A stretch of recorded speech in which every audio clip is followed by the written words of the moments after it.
காசுக்கு ஆசைப்பட்ட மொட்டைக்கிட்ட இருந்து அத்தனை அமௌண்ட்டையுமே ஹீரோ எடுத்துடுறாரு. இதை பார்த்தோன்னே ஜானியுமே ரொம்ப ஷாக் ஆகிடுறான். ஸோ ஜானி ஹீரோ கிட்ட வந்து மன்னிப்பு கேட்குறாரு. வேறு யாரோட பையனை தூக்குறது பதில் உங்கள் பையனை வந்து தெரியாமல் போலீஸ் ஸ்டேஷனுக்கு அனுப்பிட்டோம், மன்னிச்சிடுங்க, அவங்க கண்டிப்பாக வெளியே வந்துடுறாங்க அப்படின்னு சொன்னோடனே ஹீரோயினோட ஃபோட்டோவை காமிக்கிறாரு.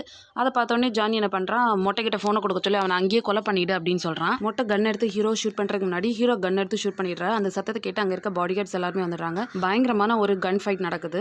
ரொம்ப நேரத்துக்கு அப்புறமா அங்கேருந்து எல்லாருமே காலி பண்ணிட்டு ஹீரோ மொட்டையை வந்து கயரில் கட்டி தொங்க விட்ருவாரு. ஹீரோ மறுபடியும் ஜானிக்கு வீடியோ கால் அடிக்கிறாரு. பேங்கோட ரிமோட் கண்ட்ரோல் ஹீரோ கிட்ட தான் இருக்குது அப்படின்றத மொட்டை வந்து ஜானிகிட்ட சொல்லிடுறான். ஸோ இதுக்கப்புறம் நீ எதுவும் பண்ணாமல் அப்படியே பேங்கை விட்டு வெளியே போய்டு அப்படின்னு ஜானி ஹீரோ மிரட்டுறான். ஹீரோ என்ன சொல்கிறேன்னா, உனக்கு உன் பேங்க் எவ்வளோ முக்கியமோ அதே அளவுக்கு என் ஃபேமிலி எனக்கு முக்கியம் அப்படின்னு சொன்னோன்னே ஜானியுமே ஓகே சார், நான் உடனே உங்கள் பையனை வெளியே இருக்க ட்ரை பண்ணுறேன் அப்படின்னு சொல்லிட்டு போய்ட்றான். அதுக்கப்புறமா ஹீரோக்கு அவங்க ஒய்ஃப் கிட்ட இருந்து கால் வருது. பையனை வந்து வெளியே எடுக்கிறாங்க, ரிலீஸ் ஆகுறான். ஸோ எல்லா ப்ராப்ளமும் சால்வ் ஆகிடுச்சு, நான் ரொம்ப ஹாப்பியாக இருக்கேன்னு சொல்லிட்டு லாஸ்ட்டு உங்கள் கூட 100 வருஷம் வாழணுங்க அப்படின்னு சொல்லிடுறா.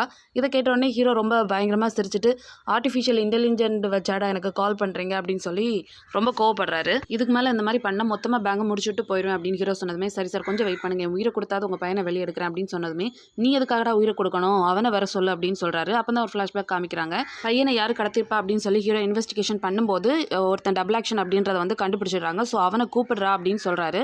இவனுமே ரொம்ப பயந்துட்டு என்ன இவர் கண்டுபிடிச்சிட்டாரு அப்படின்னு சொல்லி நேராக போய் ஜாமி கிட்ட, நீ அந்த மொட்டையை என்னடா பண்ணி தொலைச்சிங்க, அவன் கண்டுபிடிச்சிட்டான் வாடா அப்படின்னு சொல்லி கூப்பிடுறான். ஸோ அவனுமே ஹீரோ பார்க்கறதுக்காக வரான். ஜாமி ஹீரோ பார்த்த உடனே, பையனோட பர்த்டே கொண்டாடுறதுக்காக ஸ்பெயினுக்கு வந்தியா அப்படின்னு சொல்லி சிரிச்சிட்டு, வெல்கம் டு ஜாமிஸ் ரிவெஞ்ச் அப்படின்னு சொல்கிறான். ஸோ உனக்கும் எனக்கு என்னடா பிரச்சனை, நான் எப்போ வச்ச மிச்சண்டா நீங்கள் அப்படின்னு சொல்லி கேட்கும்போது, உனக்கும் எனக்கு எந்த பிரச்சனையும் கிடையாது, என் ரிவெஞ்ச் என் கோவம் எல்லாமே உன்னோட ஒய்ஃப் ரம்யா மேலே தான், என்னை ட்ரிக் பண்ணி அவள் ஜெயிலுக்கு அனுப்பினா, ஸோ அதே பையனை அவளுக்கும் கொடுக்கணும்னு நினச்சேன், கொடுத்துட்டேன், அவ்வளோதான், உனக்கும் இதுக்கும் எந்த சம்மந்தமும் கிடையாது, அங்கேருந்து கிளம்பு அப்படின்னு சொன்னேன். ஹீரோ ரொம்ப சந்தோஷப்பா, இவ்வளோ நாள் நான் என்னால் தான் என் பையன் ஜெயிலுக்கு போயிட்டு இருக்கான் அப்படின்னு ரொம்ப மன உளைச்சலில் இருந்தேன், என்னால் இல்லை அப்படின்னு சொல்லி என் வயிற்றில் பீரை வாத்துட்டேன் அப்படின்னு சொல்லிட்டு, என் குடும்பத்தை என்னை சம்மந்தப்படுத்திக்கிறதுக்காக தான்டா நான் ஜெயிலுக்கே போகிறேன் அப்படின்னு சொல்கிறான். இனிமேல் இந்த ரிவெஞ்ச் உனக்கும் என் ஒய்ஃபுக்குமானதில்லை, ஏகேவோட ரிவெஞ்ச் அப்படின்னு சொல்லிட்டு பேங்க்ல இருக்க பாம்பை வந்து ஒன்றா வெடிக்க வைக்கிறாரு. ஜானி உடனே டென்ஷன் ஆகி, இதுக்கு மேலே எதுவும் பண்ணாத, இதான் உன்னோட லாஸ்ட் சாய்ஸ் அப்படின்னு சொன்னோடனே, நான் தான்டா எல்லாருக்கும் சாய்ஸ் கொடுப்பேன், உனக்கு பேங்க் வேணுமா மொட்டை வேணுமா அப்படின்னு கேட்டோடனே அவங்களுக்குள்ளேயே மாறி மாறி சண்டை போடுறாங்க.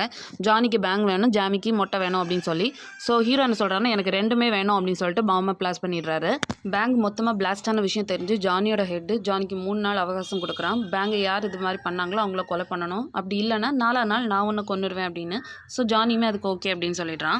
ஜானி ரொம்பவே கோவமாக ஜாமி கிட்ட சண்டை போட்டுருக்கான். அவனோட ரிவெஞ்ச் நாள் தாண்டா இவ்வளோ பெரிய பிரச்சனை ஆச்சு, நம்ம 2 பேரும் மட்டும் வில்லனுக்கு தெரிஞ்சுனா அவ்வளோதான், நம்ம 2 பேருமே கொண்டுடுவான், நம்ம ஒரே ஐடென்டிட்டியில் தான் இருக்கும் அப்படின்னு சொன்னோன்னே, அண்ணா ஏகேவோட ஒய்ஃப் என்னை எப்படி ஜெயிலுக்கு அனுப்புனா தெரியுமா, என்னை நம்ப வச்சு ஏமாற்றி ட்ரிக் பண்ணி ஜெயிலுக்கு அனுப்புனா. ஸோ நானும் அதே மாதிரி வெயிட் பண்ணி அவன் பையனுக்கு 18 வயசு ஆனோன்னா அவளை ஜெயிலுக்கு அனுப்பியிருக்கேன். ஸோ 2 பேருமே சேர்ந்து அந்த ஃபேமிலியை மொத்தமாக அழிக்கணும் அப்படின்னு பிளான் போடுறாங்க. இதுக்கப்புறம் என்ன நடந்துன்னு தெரிஞ்சுக்க சேனலை மறக்காமல் சப்ஸ்கிரைப் பண்ணுங்கள். இந்த வீடியோ பிடிச்சிருந்தா லைக் பண்ணுங்கள்.